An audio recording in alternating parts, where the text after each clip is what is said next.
Pace e bene, saya menemukan satu cerita yang menurut saya bisa memberi inspirasi. Untuk pertama kalinya, satu keluarga secara serentak dibeatifikasi. Di Polandia, si suami, si istri, dan 7 anaknya. Anak yang paling kecil, yang bungsu adalah yang dilahirkan pada saat pembunuhan si ibu ini. Itu terjadi di Polandia. Keluarga ini melindungi satu keluarga Yahudi. Oke, di rumah mereka menyembunyikan satu keluarga Yahudi supaya tidak terhukum oleh Nazi pada masa itu, sekitar tahun 1944, bulan Maret.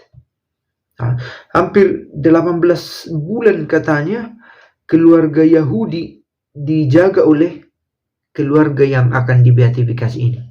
Sampai akhirnya ketahuan dan pemerintah membunuh mereka, dalam arti Nazi membunuh keluarga ini, dan kebetulan si ibu ini sedang mengandung pada hari itu, dan akan melahirkan atau baru saja melahirkan.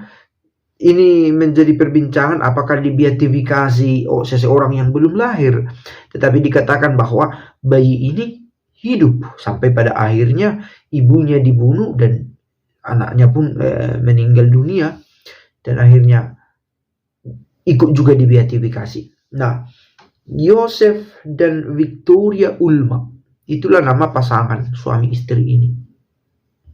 Joseph Ulma dan Victoria Ulma. Dan mereka dibeatifikasi di Polandia. Dan sekali lagi, untuk pertama kalinya satu keluarga dibeatifikasi, diproses. Demikian juga bayi pertama kalinya dibeatifikasi sebagai bagian dari kemartiran mereka ini. Yang menarik untuk saya, mengapa berita ini diangkat, bahwa si suami dan istri sama-sama berjuang untuk merawat kekudusan, kebaikan di tengah keluarganya, dengan melindungi satu keluarga Yahudi di rumah mereka. Kita bisa berbicara banyak tentang perlakuan Nazi kepada orang Yahudi, tetapi kiranya itu bisa di kesempatan lain. Tetapi perjuangan mereka jelas untuk menjaga hidup orang lain. Perjuangan dari keluarga Ulma ini. Nah, saya mencoba mengutip juga satu nomor dari katekismus, 1-2 nomor dari katekismus tentang gereja dan rumah tangga. Kristus memilih supaya dilahirkan dan berkembang dalam pangkuan keluarga Yosef dan Maria. Gereja itu tidak lain dari keluarga Allah. Sejak awal, pokok gereja seringkali dibentuk dari mereka yang menjadi percaya dengan seluruh keluarganya. Ketika mereka bertobat, mereka juga menginginkan agar seisi rumah mereka menerima keselamatan. Nah, relevan dengan kisah kemartiran, kekudusan dari keluarga Ulma ini. Joseph Ulma dan Victoria Ulma. Keluarga yang menjadi percaya ini adalah pulau kehidupan Kristen di dalam dunia yang tidak percaya. Apa maksudnya pulau? Satu berdiri sendiri, tetapi akhirnya membentuk daratan di tengah dunia yang tidak percaya. Ya, demikian bahasa katekismus ini ya. Mau mengatakan bahwa tidak dengan senantiasa baik-baik saja hidup ini berlangsung di dunia. Tetapi ada saja keluarga yang merawat Kristus, kehadiran Kristus, kasih Kristus di tengah keluarganya.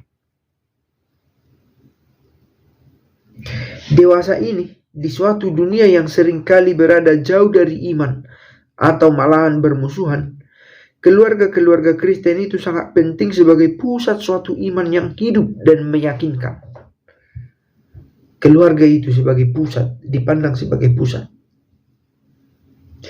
Karena itu Konsili Vatikan kedua menamakan keluarga menurut sebuah ungkapan tua, Ecclesia Domestica.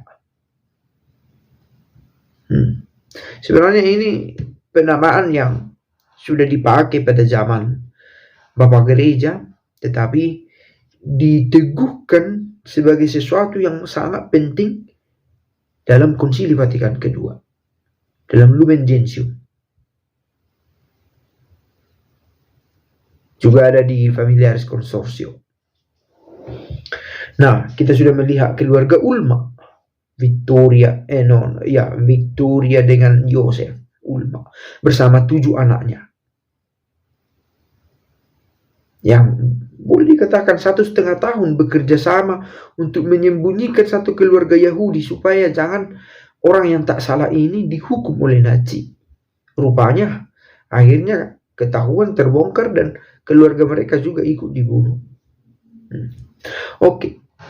Lalu kita lihat tadi pendasarannya dalam katekismus ini sebagaimana dikutip dari kitab suci tentang orang yang percaya itu membawa seluruh keluarganya, tidak sendirian dari tengah keluarga itu yang menikmati hidup rohani, tetapi bersama suami, istri, anak.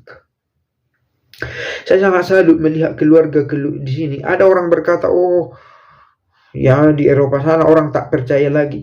Saya melihat sendiri tidak selalu benar perkataan itu ya. Misalnya di Basilika Santo Petrus, beberapa kali saya lihat si bapak yang mengajari anaknya berdoa, berlutut. Ketika misalnya konsekrasi, semua anaknya ikut berlutut karena bapak ini berlutut. Dia ajak anak-anaknya berdoa.